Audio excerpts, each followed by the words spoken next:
જય બોસનો ના જય કષ્ટભંજન દેવ। આજે અમે એક બહુ સરસ જગ્યાએ ગયા હતા। જગ્યા છે હરિયાણા।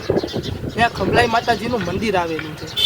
તેમનું મૂળ સ્થાનક માંડલ છે, પણ માંડલ જેવું જે ખૂબ સરસ મંદિર હરિયાણા આવેલું છે।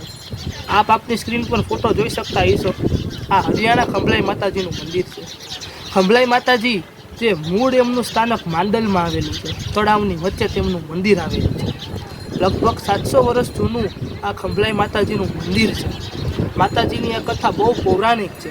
માતાજી તળાવની વચ્ચે પ્રગટ થયા હતા, ત્યાંથી તેમને ખભા ઉપર બેસાડીને માંડલ ગામમાં લઈ આવ્યા, જેથી એમનું નામ ખંભલાઈ પડ્યું। ખંભલાઈ માતાજી સમસ્ત રાવલ પરિવારના કુળદેવી છે ને એ મંદિરમાં લગભગ મોટા દરેક યજ્ઞ થયા છે, જેમાં લક્ષચંડી જેવા મોટા યજ્ઞો પણ સામેલ છે। અચૂક એકવાર હરિયાણા મંદિરની મુલાકાત લેજો, માંડલ મંદિરની મુલાકાત લેજો, કેમ કે આ જગ્યા એટલી સરસ છે, એટલી ભવ્ય શાંતિનો આપણને અનુભવ થાય છે। અને ખાસ વાત, આ બંને જગ્યાએ સતત અખંડ નવચંડીના પાઠ ચાલે છે, જેમાં માંડલ ગત 11 વર્ષથી આ પાઠ ચાલે છે। આ મંદિરની ઉર્જા ખૂબ પવિત્ર છે અને માતાજીનું સ્વરૂપ છે એ ચામુંડા સ્વરૂપે છે। તેથી અવશ્ય એકવાર આ મંદિરે જઈને માતાજીના સાક્ષાત દર્શન કરજો અને અનુભવ લેજો।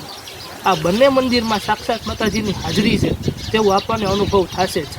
જય શ્રી કૃષ્ણ।